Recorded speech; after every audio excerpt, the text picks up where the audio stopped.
전세 사기 문제가 심각할 것이라는 얘기가 공공연히 나왔었는데 드디어 일이 터졌습니다.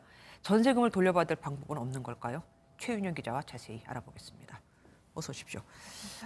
저희가 지난 10월에 그러니까 1000채를 보유한 빌라 왕이 숨졌다고 얘기하면서 이거 어떡하나 위기가 올 수 있다는 얘기를 하지 않았었습니까? 네. 그런데 실제로 이렇게 됐습니다.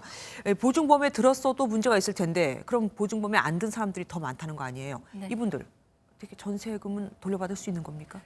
결과적으로 그럴 가능성이 있어서 문제입니다. 전세금을 못 돌려받을 가능성이 있어서 그게 문제입니다. 법률적으로 집주인 사망과 동시에 이 상속 절차가 시작이 되는데요.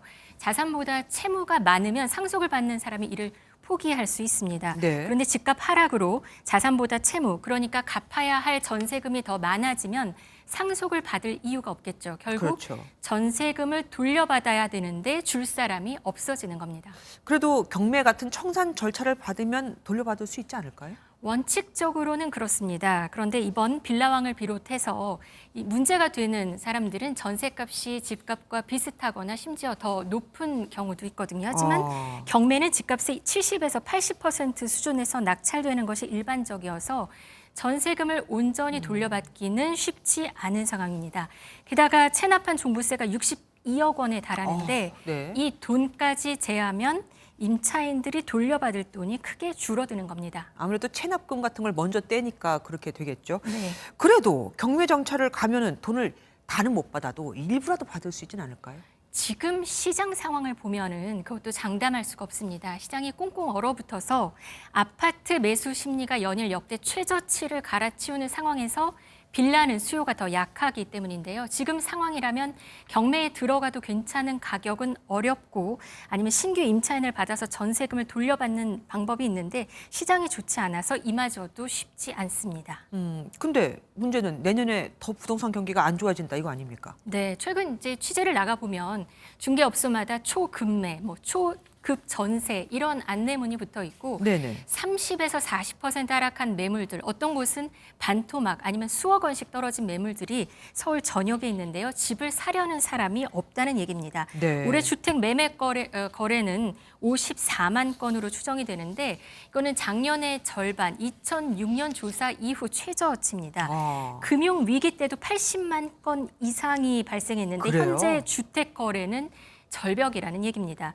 한 부동산 정보업체가 조사를 했는데 응답자 1,200여 명 중에 40%는 내년에 주택을 살 계획이 없다고 답했습니다. 이유는 앞으로 더 하락할 것이다. 이게 33%로 가장 많았고 그리고 금리 인상 부담이 커져서 이런 게 그 다음이었습니다. 뭐 집을 살 사람이 없으니 내년 집값은 뻔하겠네요. 많은 전문가들은 하락세를 예측하고 있습니다. 주택산업연구원이 오늘 내년 전망을 내놨는데 실거래가 기준으로 서울은 9.5%, 수도권은 13% 추가 하락을 예측했습니다. 추가요. 네, 재밌는 그래프가 있는데요. 외환위기, 금융위기, 그리고 현재 위기를 비교한 그래프인데 보시면 지금은 금융위기 때보다 좀 더 안 좋아 보이는 그렇네요. 상황입니다. 쭉 떨어지네요. 네, 금리 인상과 경기 침체가 맞물리기 때문인데 인터뷰 한번 들어보시겠습니다.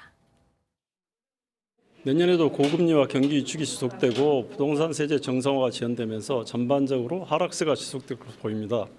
특별히 1, 4분기까지는 급락세가 유지되고 2, 4분기 이후에는 완만한 하락세, 4, 4분기부터는 보합세로 전환될 것으로 전망됩니다. 그러면은 우리 최 기자는 이 전세값은 어떻게 예상합니까? 최근 전세값도 많이 떨어지고 있잖아요. 집주인이 역으로 월세를 주는 상황까지 되는 상황인데요. 네. 앞으로 내년 전세 가격도 더 떨어질 것이라고 보는 전망이 많습니다. 인터뷰 보시겠습니다. 고금리로 전세 대출 부담이 커진 데다 깡통 전세 우려로 월세를 선호하는 세입자가 꾸준히 늘고 있어 전세값 약세는 내년에도 이어질 전망입니다. 네, 이렇게 대부분 전문가들은 내년 시장을 약세로 보는데요. 매매가와 전세가가 동반 하락으로 인한 부작용을 걱정하는 목소리가 커지고 있습니다. 월세 비율이 훨씬 높아졌다는 기사도 나오더라고요. 네. 고맙습니다. 최윤영 기자와 함께했습니다. 안녕하세요. 김주하입니다. 공정하고 신속한 MBN 뉴스, 유튜브를 통해서도 만나보실 수 있습니다. 특히 더 많은 뉴스와 라이브를 보고 싶으시다면 오른쪽을 눌러서 구독하시면 됩니다. 어렵지 않죠? 빠르고 정확한 뉴스로 계속 찾아뵙겠습니다. MBN 뉴스를 시청해 주신 여러분 고맙습니다.